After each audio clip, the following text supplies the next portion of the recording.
Assalamualaikum, saya Nur Ain dari Hijama Team. Kami menawarkan khidmat bekam darah di Singapura sejak tahun 2009. Saya lakukan untuk perempuan dan bapa saya lakukan untuk lelaki secara full time setiap hari.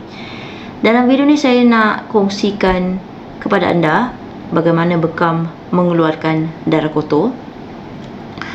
Ianya sedikit saintifik, tapi dalam video ni saya nak explainkan secara ringkas sahaja untuk kita mendapat lebih sikit kefahaman bagaimana bekam itu mengeluarkan darah kotor dan bagaimana ianya tahu yang hanya darah kotor saja yang hanya perlu dikeluarkan. Bila kita sebelum buat bekam darah tu, kita buat bekam angin dulu. Kita perlu sedut kap. Kita sedut kap, kita kasih luka sikit, lepas tu kita sedut balik, biarkan darah tu keluar. Tapi kita fikir balik, kenapa tidak kita lukakan saja kulit tu, biarkan darah mengalir. Sebenarnya dia ada fungsi. Bila kita sedut kulit kita, kita telah pun membantu kita punya urat-urat halus di bawah kulit kita, iaitu dipanggil capillaries, untuk menjadi lebih tegang. Bila dia telah ditegangkan, berarti ia telah disempitkan. Ibarat macam ini, rubber band.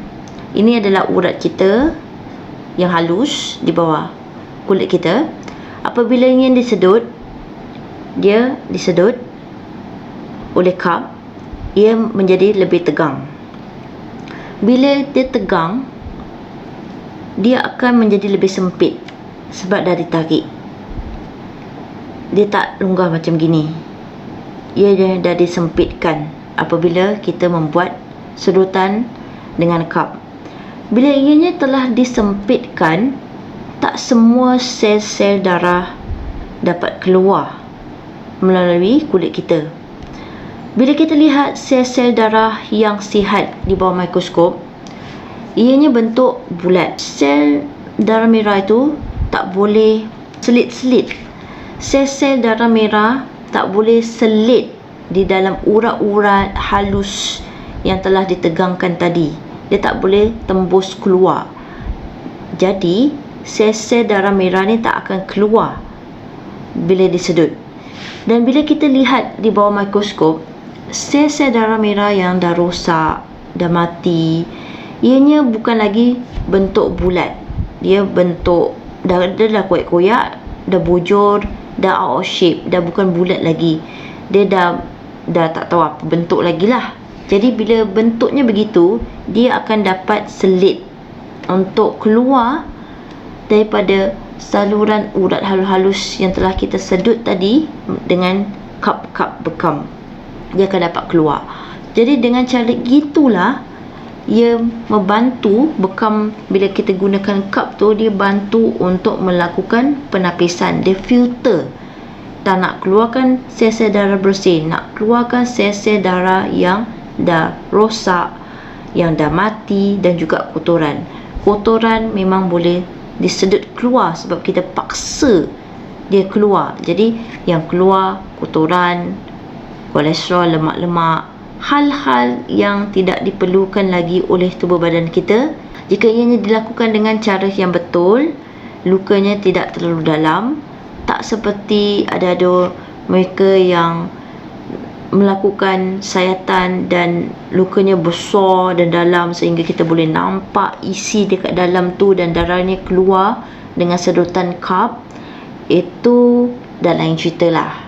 Itu darah bersih pun boleh keluar juga. Tapi insyaAllah bila dilakukan dengan cara yang betul, luka bekam hanya kita hiris ataupun menggunakan jarum, hanya cucuk di bahagian atas saja, sebab kita nak mengganggu saluran ataupun urat halus saja yang dipanggil capillaries. Sebab capillaries, urat yang paling halus dalam badan kita, di situ terdapatnya banyak kotoran sebab dia halus.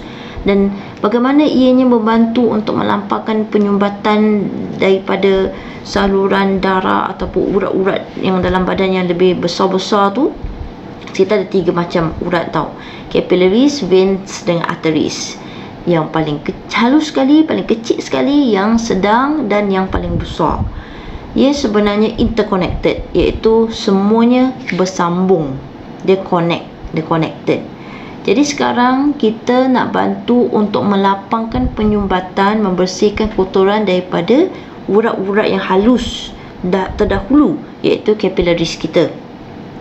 Sebab bila dekat situ dah lapang, dah bersih, penyumbatan dah tak ada gitu, dia punya perjalanan darah dekat situ, pressure yang dalam capillaries itu menjadi lebih laju dan pantas.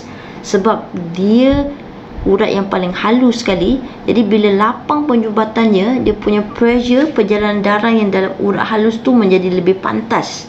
Bila dia lebih pantas, dia akan dengan cepat sekali tolak perjalanan darah yang menuju ke urat yang lebih besar sikit, macam veins dan arteries. Dia akan mempunyai kekuatan ataupun power yang kuat, yang laju untuk push penyumbatan yang ada di dalam urat veins dan arteries, dan perjalanan darah tu akan bermula untuk menjadi lebih baik. Dan bila penyumbatan dah dikosongkan dalam urat halus, urat yang capillaries tu, dia mula berputar kan kembali.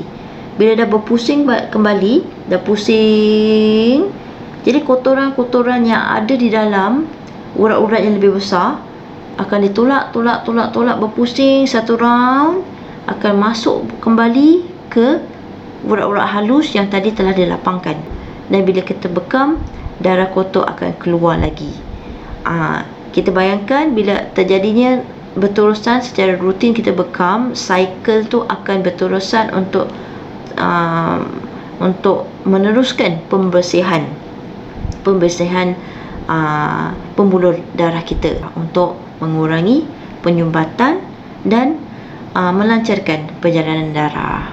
Dan semoga bermanfaat. Marilah berbekam, insya-Allah kita akan mendapat manfaat yang luar biasa. Terima kasih.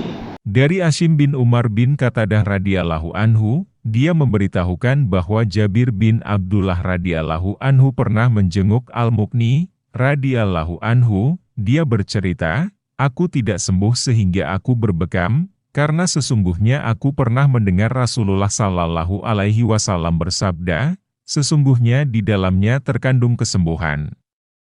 Hadis riwayat Ahmad, Bukhari, Muslim, Abu Ya'la, Al-Hakim, Al-Baihaqi.